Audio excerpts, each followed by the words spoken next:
Hey everybody, welcome back. So I did a list of my favorite Blu-rays of 2019.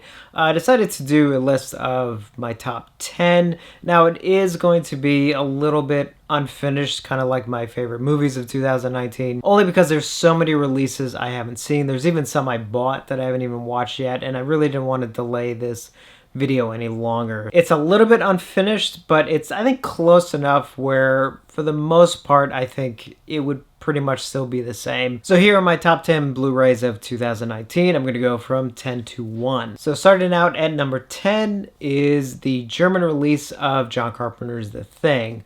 This was a really nice release. It had deluxe packaging with all kinds of, great swag in it. It came with like the soundtrack, as well as obviously a bunch of the extras that were already existing on other releases. So a couple years ago, Scream Factory did a 2K transfer of The Thing, and then 2 years ago, I think Arrow did a 4K transfer of The Thing, and then Scream Factory re-released a steelbook of The Thing, which included both their original transfer and the Arrow transfer as well. Now, the thing about the Arrow transfer was that it had a slight error on it. In the very beginning, where the UFO is sort of coming to Earth and it sort of crashes, that sort of outer space shot was actually a tad too bright. Now, it's very minimal. I don't think most people even noticed. I know I didn't even notice it the first time I watched it, but this German release actually corrected that. Again, minor thing. It's just there. But overall, just from a packaging standpoint and sort of a really nice presentation of the film, this was definitely one of my favorites of the year. I've watched it now a couple times, so it's now sort of my go-to version of John Carpenter's The Thing. Coming in at number 9 is the Scream Factory release of the Omen collection. This was actually a really nice set. It obviously has a new 4K remaster of the original film, which looks amazing. Now, unfortunately, the other films in the set did not get new masters, which is kind of a shame, but I will say that, they don't look bad.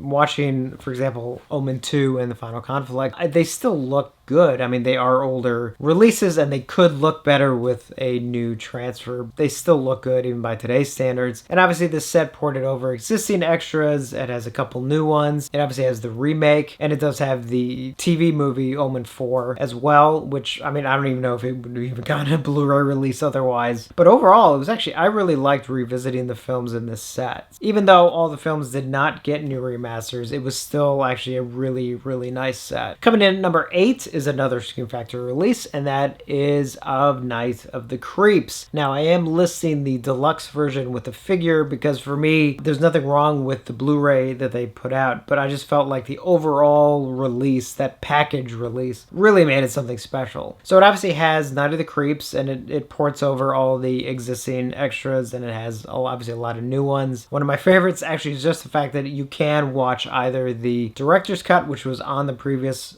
Blu-ray, or the theatrical. Now, I actually prefer the theatrical ending to the director's cut. For me, the director's cut ending just sort of loses energy a bit at the very end. So I'm kind of happy that I can now watch it. I think, if I remember correctly, on the old release, you could watch the original theatrical ending only as an extra, not as actually part of the movie. And then obviously we got that great Tom Atkins NECA figure, which looks amazing.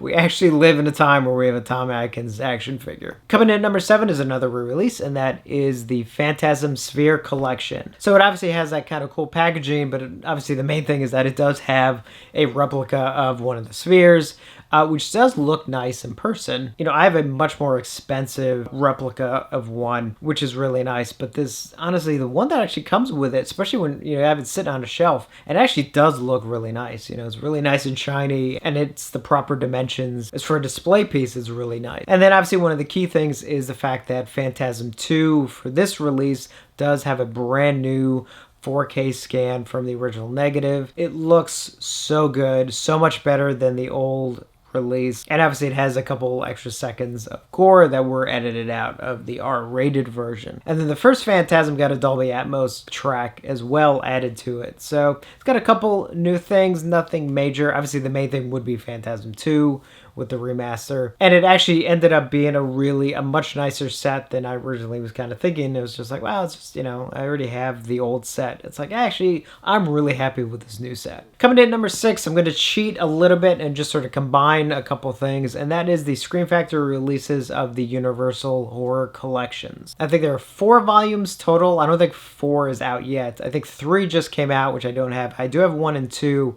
And what I like about these is that they're films that I'm not sure would have gotten released on Blu-ray otherwise. They're old classic Universal horror films from the library, but they're not the main ones. They're not, Dracula, Frankenstein, Wolfman, and all that. The likelihood of them getting released, maybe, maybe not. I don't know. But now we can't get them in these nice sets that Scream Factory is putting out. Now the transfers are a little bit hit and miss. Some are much, much older and they're okay. Other ones are newer and they look really good. And then you obviously have a bunch of extras, some maybe more than others. But I think as an overall package, it's nice that these films are getting released on disc. I've been really, really happy that they've been putting them out. Looking forward to get volumes 3 and 4 and hopefully more as they come out. Coming in at number 5 is the Blue Underground re-release of Lucio Fulci's New York Ripper. Blue Underground for the last, 3 years or so have been doing amazing jobs in their remastering and their new transfers of a lot of the films, especially some of the Italian films, because they can be very problematic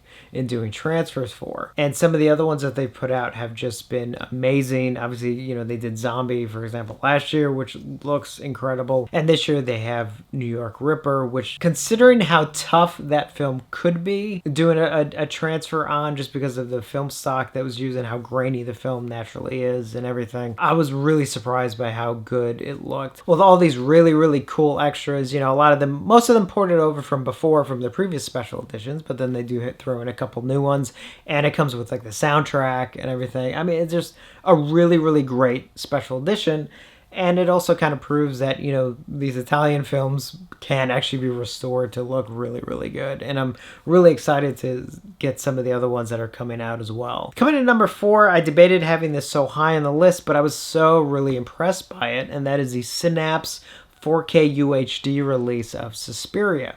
Now, it technically is a re-release because, of course, they released Suspiria on Blu-ray already. But to master it for a actual 4K release, that's not a matter of just taking the same file and putting it on a 4K release.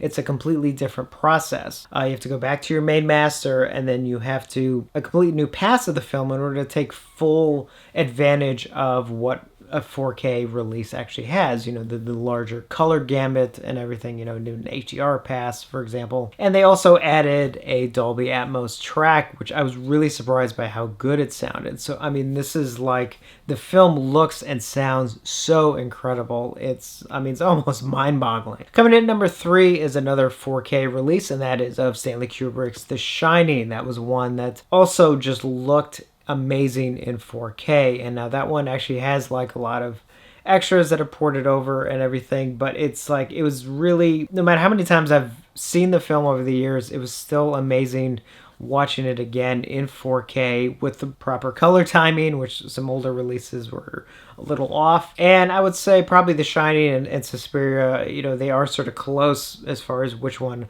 I like better. I just inched out The Shining because I did kind of feel that Suspiria already had an amazing looking Blu-ray already, so the jump to 4K may not be quite night as day. Whereas for me, The Shining one from the older Blu-ray to the new release is a bit more night and day. So for me, that's why that was number 3. Coming in at number 2, again, another one I'm probably going to cheat a little bit and sort of combine sort of several things at once, and that is actually the Scream Factory releases of the Roger Corman library. Now, for those of you that don't know, the parent company to Scream Factory has bought the Roger Corman library, or at least some of it, and they're re-releasing it, but now they have access to all of the original camera negatives and everything, and these new releases just look so good. If I have to pick a title just to list one, I would probably pick Joe Dante's Piranha, because that was, I think, the first one that came out, and that was the one where I was like, wow, this looks so good, because it was a very low budget film